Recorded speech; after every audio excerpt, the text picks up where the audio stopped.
और आज विजय चौक पर इस प्रेस वार्ता करने का एक विशेष कारण है।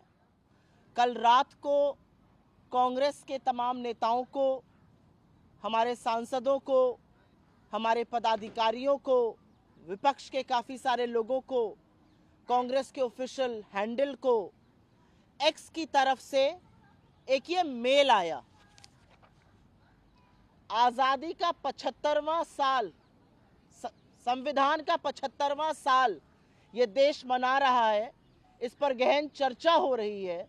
उस चर्चा में बीजेपी के नेता और इस देश के गृह मंत्री बेहद अपमानजनक बातें कर रहे हैं डॉक्टर अंबेडकर के लिए, बाबा साहब के लिए जो बातें कर रहे हैं वो अक्षम्य अपराध है।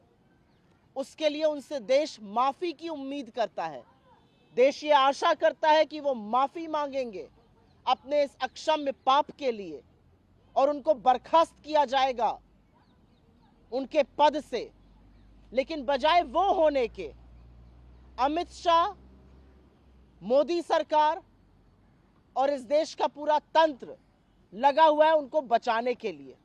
अमित शाह ने अक्षम्य अपराध किया, बाबा साहब अंबेडकर का अपमान करके सदन के अंदर। उनको बचाने के लिए खुद मोदी जी उतर आए मैदान में, और जब उससे भी बात नहीं बनी तो उन्होंने ट्विटर, मतलब एक्स जो प्लेटफॉर्म कहलाता है, उसको निर्देशित किया कि उनका जो वीडियो है वो उल्लंघन करता है देश के कानून का और उसको प्लेटफॉर्म से हटा दिया जाए। लेकिन ट्विटर ने हमें लिखकर यह सूचित किया है कि अभिव्यक्ति की आज़ादी के तहत एक्स उसको नहीं हटाएगा, क्योंकि उसने किसी कानून का उल्लंघन नहीं किया है। हमें जानकारी देने की पारदर्शिता के अंदेशे से उन्होंने हमें यह मेल भेजा है। आप क्यों एक्स को निर्देशित कर रहे हैं आपका वो वीडियो हटाया जाए? आप किस मुंह से बोलते हैं कि वो वीडियो तोड़ मरोड़ के है?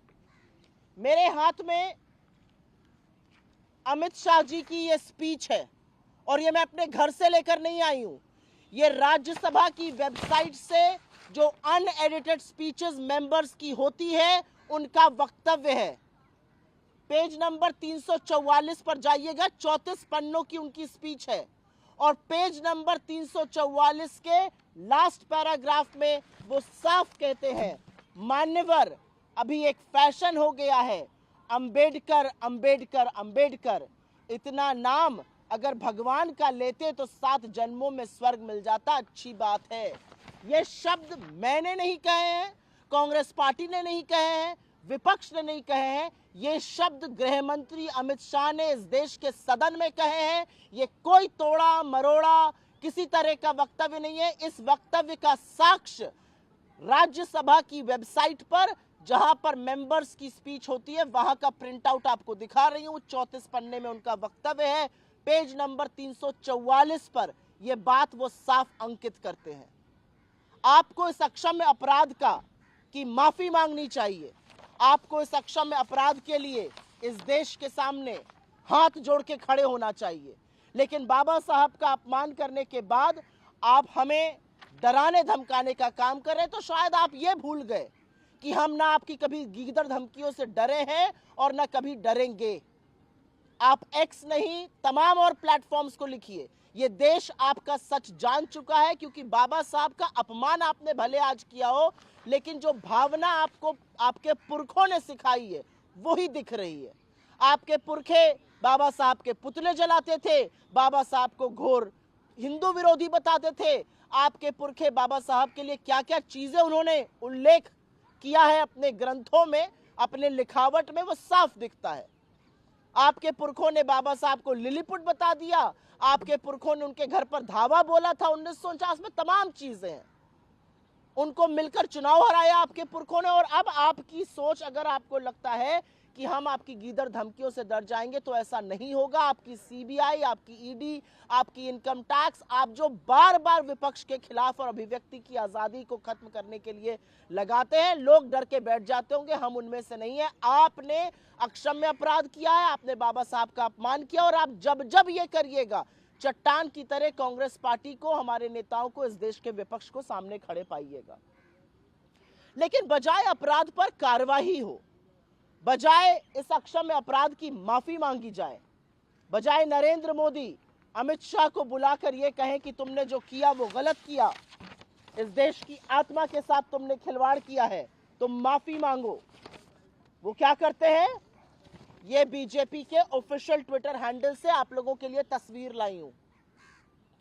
कल समूचे विपक्ष ने बाबा साहब की हाथ में तस्वीर लेकर सदन में प्रदर्शन किया और बीजेपी के ऑफिशियल ट्विटर हैंडल ने कल रात को 10:45 पर यह फोटो लगाई, जहां पर बाबा साहब की फोटो हटा दी गई और उस फोटो की जगह जिनको वो राष्ट्र विरोधी मानते हैं, जॉर्ज सोरोस की तस्वीर लगा दी गई। बाबा साहब आपके लिए इतने छोटे, इतने अदने हैं कि आप उनको हटाकर किसी की भी तस्वीर लगा देते हैं। क्या हो गया है आप लोगों को? इस देश के संविधान निर्माता ने जिसने इस देश के हर व्यक्ति को एक बराबरी का दर्जा दिया, सम्मान दिया, उनकी फोटो आप इतनी आसानी से हटाकर उस व्यक्ति की लगाते हैं जिसको आप राष्ट्र विरोधी मानते हैं। क्या मैं ये मानूं कि इस ओरिजिनल, और ये ओरिजिनल तस्वीर है जो हैंडल्स पर गई थी, इस ओरिजिनल तस्वीर के साथ खिलवाड़ कर बाबा साहब की फोटो बदलकर दूसरी फोटो लगाई गई, उस व्यक्ति की लगाई गई जिसको भारतीय जनता पार्टी राष्ट्र विरोधी बुलाती है। ये किस तरह की सोच है? और इसी सोच के चलते जब खबरें आती हैं कि डॉक्टर अंबेडकर की मूर्ति खंडित कर दी गई, कहीं पर सिर तोड़ दिया गया, कहीं पर हाथ पैर तोड़ दिए जाते हैं मूर्ति के, कहीं पर मूर्ति ध्वस्त करी जाती है, ये सोच है, ये वो सोच है, ये वो मनुवादी सोच है, वो मनुस्मृति से निकली हुई सोच है, जिसके चलते अमित शाह सदन में अपमान करते हैं और बीजेपी सोशल मीडिया पर अंबेडकर जी की फोटो हटाकर दूसरे की फोटो लगाती है। इसी सोच के तहत इतनी ही आसानी से वो इस देश के संविधान को बदलना चाहते हैं, लेकिन ऐसा होगा नहीं। असल तस्वीर ये है और असल तस्वीर में आपको डॉक्टर अंबेडकर एक बार नहीं 1000 बार मिलेंगे। और अगर आपको लगता है हम चुप हो जाएंगे तो ऐसा होगा नहीं। इस मंच से हमारी मांग है, जो हमारी पार्टी, हमारे अध्यक्ष ने करी है, अमित शाह हाथ जोड़ के माफी मांगे, इस्तीफा दे और ये जो दूसरा अक्षम्य अपराध किया है इसके लिए बर्खास्तगी हो जिन लोगों ने ये किया है। नरेंद्र मोदी को क्या लगता है वो सदन में कुछ भी कहेंगे, वो कोई भी झूठ परोसेंगे, उनका आधा चरण वंदन करता हुआ मीडिया कुछ भी दिखाएगा? मैंने आपके सामने 3 साक्ष्य रखे। पहला, राज्यसभा की वेबसाइट से अनएडिटेड स्पीच जो अमित शाह की उस पर लगाई गई है, पेज नंबर 344 का लास्ट पैराग्राफ वही कहता है जो हमने दिखाया है। हमने कुछ भी तोड़ा मरोड़ा नहीं है। और अगर आपको लगता है कि हम आपकी गीदड़ धमकियों से डर जाएंगे तो वो होगा नहीं। दूसरा साक्ष्य मैं आपके सामने ये रख रही हूं, ये एडिटेड तस्वीर जहां पर बाबा साहब की तस्वीर को आसानी से हटा दिया जाता है, और ये अनएडिटेड तस्वीर तीसरा साक्ष्य रख रही हूं जहां पर बाबा साहब की तस्वीर है और सदैव रहेगी। I will very briefly make a statement in English. It is imperative that the country knows what is happening all around. Late last evening at about 7:30, 7:45, a bunch of us from the Congress party, members of the opposition, Congress's official handle, including myself, we got a mail from X, formerly known as Twitter. And this mail very clearly indicates that the Ministry of Home Affairs and the IT department have written to them to take down the video of Amit Shah that we had posted. It allegedly says that we violated certain laws. I fail to understand which law was violated. Twitter then goes on to say that given the freedom of speech and expression, they will not take it down. But in the interest of transparency, they have informed us.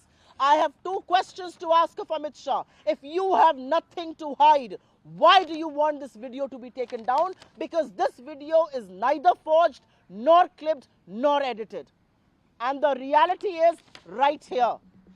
There is a 34-page speech of Amit Shah that has been posted on the Rajya Sabha website, unedited speeches of members. Page number 344 has Amit Shah's speech in which he clearly states what we have put, which is मान्यवर अभी एक fashion हो गया, अंबेडकर अंबेडकर अंबेडकर, इतना नाम अगर भगवान का लेते तो 7 जन्मों का स्वर्ग मिल जाता. This is exactly what Amit Shah said. The proof of the pudding is right here on the Rajya Sabha website in his unedited speech. This is exactly the part we have played. There has been no distortion, no editing, nothing at all. The reality is, you know, you have insulted Dr. Ambedkar, you know you have nowhere to hide. You should ideally apologize to this country and resign. But instead, you think you can intimidate India's opposition. You think you can coax us into taking down any of those videos. We will not do that. I also want to point out that for a party and for a government that employs CBI, ED, income tax to silence freedom of speech and expression, if you think we'll keep quiet, we will not.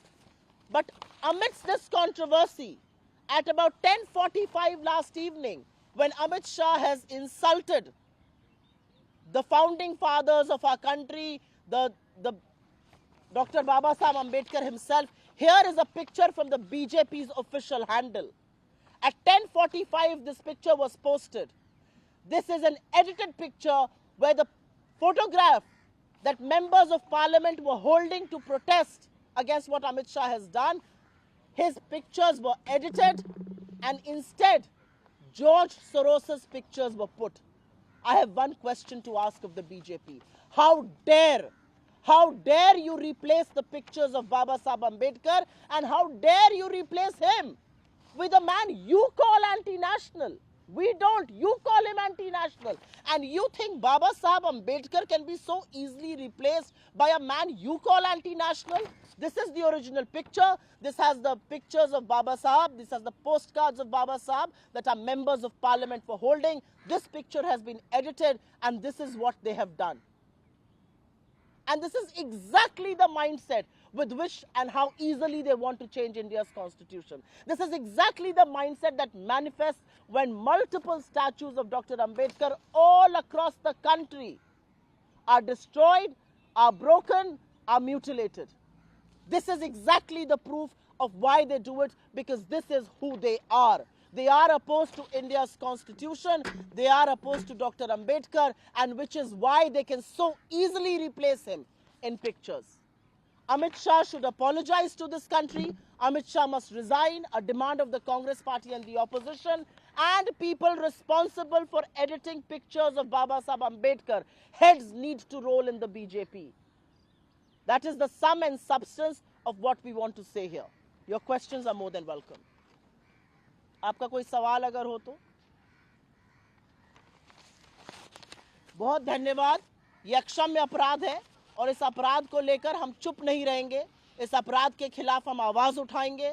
हम चट्टान की तरह हर उस जगह खड़े पाए जाएंगे जहां पर बाबा साहब का अपमान होगा. उसके खिलाफ हम अपनी आवाज उठाते रहेंगे. ये बीजेपी, उनके घटक दल, उनके बददिमाग प्रवक्ता, उनके निकम्मे मंत्री, सांसद और बाबा साहब का अपमान करने वाले नरेंद्र मोदी और अमित शाह दोनों ये बात कान खोल के सुन लें और समझ लें. आप लाख एक्स को चिट्ठी लिखते रहिए, आप फोटो एडिट करते रहिए, ये आपका पाप है और पाप का आपका घड़ा बढ़ता जा रहा है.